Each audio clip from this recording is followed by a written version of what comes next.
Major शरद दीवान गौर से मेरी फर्जी मनगढ़ंत कहानी सुनता रहा। जब मैंने अपनी कहानी खत्म की तो वो बोला, धर्मवीर, आज से तुम मेरे छोटे भाई हो। मुझे बताओ कि मैं तुम्हारे लिए क्या कर सकता हूँ। मैं इसी जुमले के इंतजार में था। मैंने कहा, मेरी बड़ी ख्वाहिश थी कि मैं डॉक्टर बनूं तो भारत की फौज में कमीशन हासिल करके। दोस्तों, आगे बढ़ने से पहले आपसे गुजारिश है कि अगर आपने अभी तक इस चैनल को सब्सक्राइब नहीं किया तो इसे सब्सक्राइब कीजिए और वीडियो पसंद आने की सूरत में इसे लाइक, शेयर और कमेंट करके हमें बताइए कि आपको हमारी वीडियो कैसी लगी। तो आइए कहानी की तरफ चलते हैं। अपनी भारतीय फौज की खिदमत करूं, मगर मैं ऐसा न कर सका। बीए के बाद अपनी तालीम भी जारी न रख सका। भगवान ने मुझे आपसे मिलाकर एक बार फिर यह मौका दिया है कि मैं अपनी फौज की खिदमत करूं।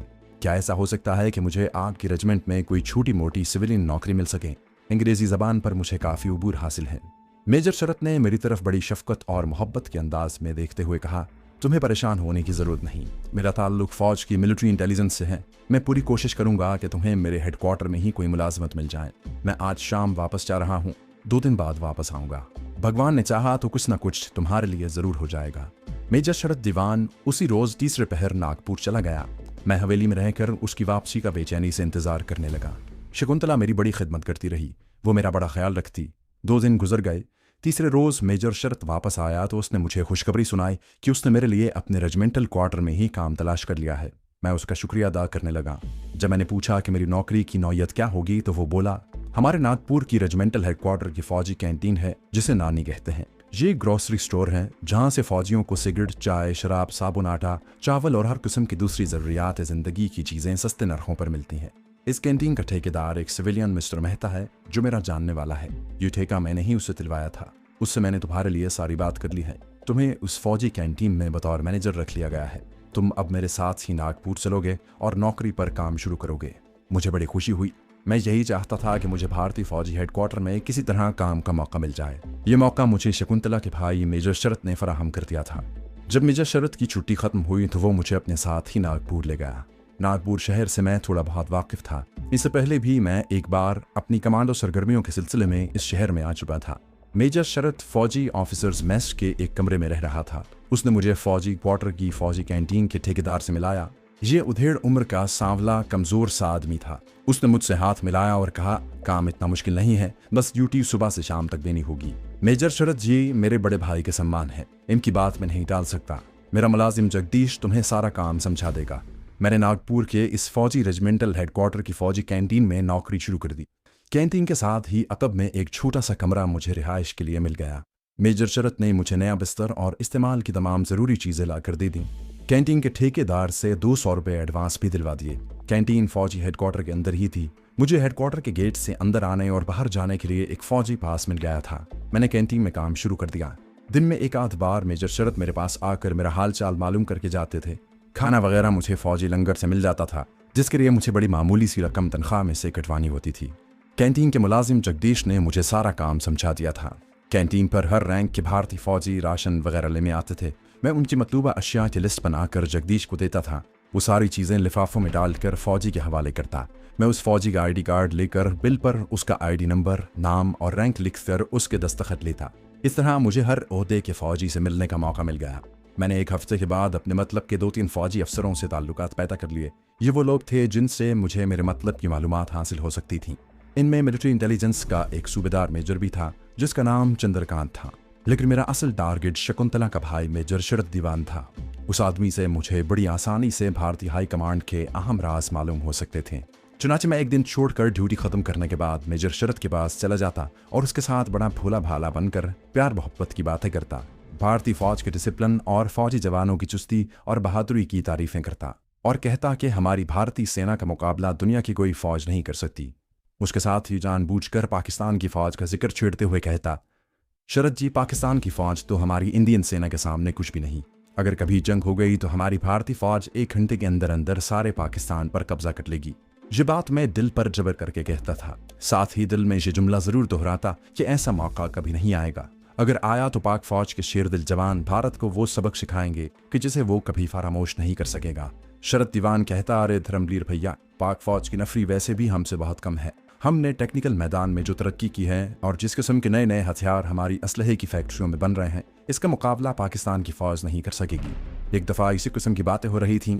मैंने भारत का देशभक्त बनकर पूछा, शरद जी, हमारी फौज ने मिसाइल भी जरूर बनाए होंगे, सुना है पाकिस्तान में इस किस्म के मिसाइल तैयार होना शुरू हो गए हैं।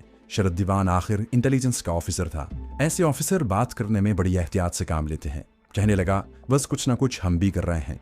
उसके बाद उसने मौजू बदल कर दूसरी बातें शुरू कर दी। मैं समझ गया कि इस आदमी से राज मालूम करना इतना आसान काम नहीं। मुझे भी कोई जल्दी नहीं थी। मैं भारतीय फौज के पेट के अंदर पहुंच चुका था। मैं सब्र से काम ले सकता था। मेजर शरद दीवान के हॉस्टल में कभी कभी शाम के वक्त उसके फौजी दोस्त भी आकर बैठते थे। शराब का दौर भी चलता था। इन फौजियों का ताल्लुक ज्यादातर मिलिट्री इंटेलिजेंस से होता था। ये लोग शराब पीकर भी फौजी मामलात पर गुफ्तगू करते वक्त मुझे देखकर मोहतात अंदाज इख्तियार कर लेते, मगर मैंने अपने रवैये और पाकिस्तान के खिलाफ बातें करते रहने से उनको अपने एतमाद में ले लिया था। ये फौजी कुछ इस वजह से भी मुझे बड़ा दिलचस्प और एडवेंचरस नौजवान समझते थे कि मैं मेजर शरद दीवान की बहन को डाकुओं की कमिंगगाह से निकाल कर ले आया था।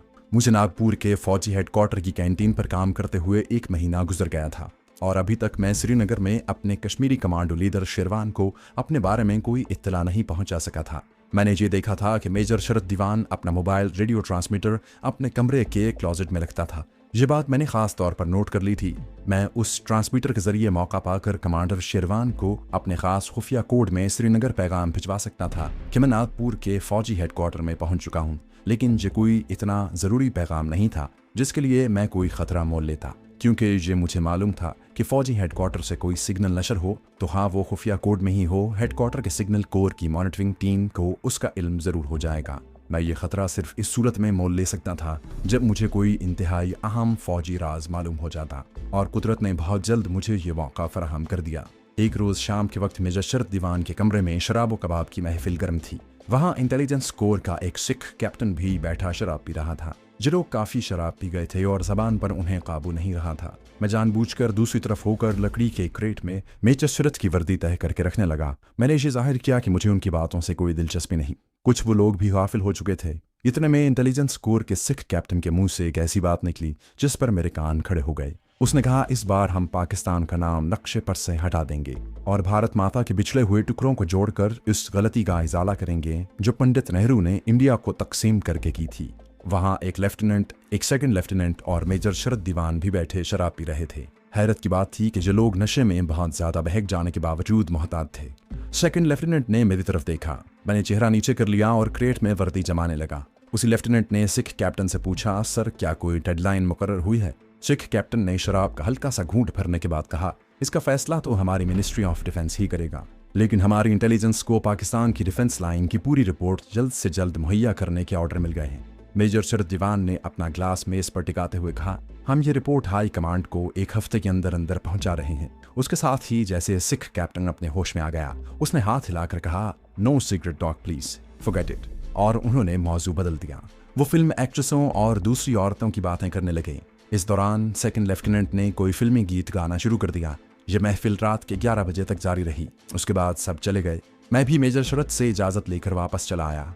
अपने कमरे में आकर मैं दीवार से टेक लगाकर बैठ गया। सिख कैप्टन ने जो बात की थी या उसकी जबान से निकल गई थी, इससे साफ जाहिर था कि भारत की फौजी हाई कमांड ने पाकिस्तान पर किसी हमले का मंसूबा बना लिया है और उसे इंडियन डिफेंस मिनिस्ट्री की मंजूरी भी हासिल है। ये बड़ा अहम फौजी राज था जो मुझे मालूम हो गया था। ये राज मुझे इन फौजी अफसरों से ही हासिल हो सकता था जिनका ताल्लुक मिलिट्री की इंटेलिजेंस कोर से था। दूसरी किसी जगह से मैं ये राज हासिल नहीं कर सकता था। मैं ये राज कमांडो लीडर शेरवान को उस वक्त तक नहीं बताना चाहता था जब तक मुझे इंडियन मिलिट्री हाई कमांड के इस अहम फैसले की कुछ तफसीलात मालूम न हो जाती। मेरे लिए ये मालूम करना बहुत ज़रूरी हो गया था कि भारत अगर पाकिस्तान पर हमला करना चाहता है तो ये हमला किस महीने करेगा और कौन सी तारीख को करेगा और हमले की हिकमत अमली क्या होगी। ये फौजी मालूमात इंतहाई राज वाली थीं और अगर कोई शख्स इस सिलसिले में मुझे कुछ बता सकता था तो वो शकुंतला का भाई मेजर शरद दीवान था। चुनाचे मैंने फैसला कर लिया कि ये फौजी राज मैं उससे मालूम करके रहूंगा। मुझे उसका एतमाद हासिल था। मैं अपनी बातों से उस पर यह साबित कर चुका था कि मैं भारत माता का सच्चा पुजारी हूँ और पाकिस्तान को भारत का सबसे बड़ा दुश्मन समझता हूँ। उसके बावजूद मुझे पूरा यकीन नहीं था कि मेजर शरद को अगर पाकिस्तान पर फौजी हमले की तारीख का इल्म होगा तो वो मुझे इतनी आसानी से ये राज बता देगा। उसके लिए मुझे इंतहाई दानिशमंदी, एहतियात, चालाकी और किसी खास हिकमत अमली से काम लेने की ज़रूरत थी। मैं ये देख चुका था कि मेजर शरद दीवान को आला से आला शराब पीने का शौक है और वो हर रोज़ शाम को कीमती शराब के 3-4 जाम ज़रूर पीता है। उसने एक दिन मुझे कहा, धर्मवीर, जिस रात को शराब न पीऊं अच्छी तरह से नींद नहीं आती। हमारी रेजिमेंट के मेडिकल ऑफिसर ने भी मुझे कहा है कि मैं रात को सोने से पहले अच्छी स्कॉच विस्की के 2-3 पैग जरूर पी लिया करूं, मगर यहाँ सिवाय वाइट हॉर्स और वाइट 69 के दूसरी कोई स्कॉच नहीं मिलती। ये बात मैंने जहन में अच्छी तरह बिठा ली।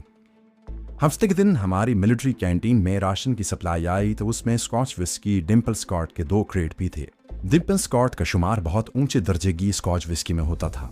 मैंने फौरन उसमें से डिम्पल स्कॉट की एक बोतल का डिब्बा निकाल कर अलग रख लिया। शाम को जब मैं ड्यूटी से फारिग हुआ तो मैंने डिब्बा लिफाफे में डाला और मेजर शरद के कमरे की तरफ चल पड़ा।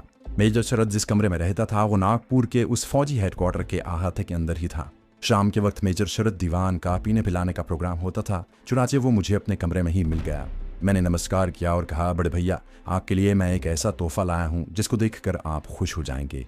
मेजर शरद उस वक्त अलमारी के पास खड़ा था, उसमें से एक ग्लास और शराब की बोतलें निकाल रहा था। मेरी तरफ देखकर मुस्कुराया और बोला, अच्छा ऐसी कौन सी शै लाए हो? मैंने डिम्पल स्कॉट की बोतल का डिब्बा उसके आगे कर दिया। उसे देखते ही मेजर शरद का चेहरा खुल उठा। जल्दी से शराब की बोतल का डिब्बा मेरे हाथ से लेकर कहने लगा, ये तुम्हें कहाँ से मिल गया धर्मवीर? मैंने कहा, भैया सप्लाई में इसका थोड़ा सा स्टॉक आया है, 2 क्रेट हैं, कहें तो मैं आपके लिए अलग रख लूं।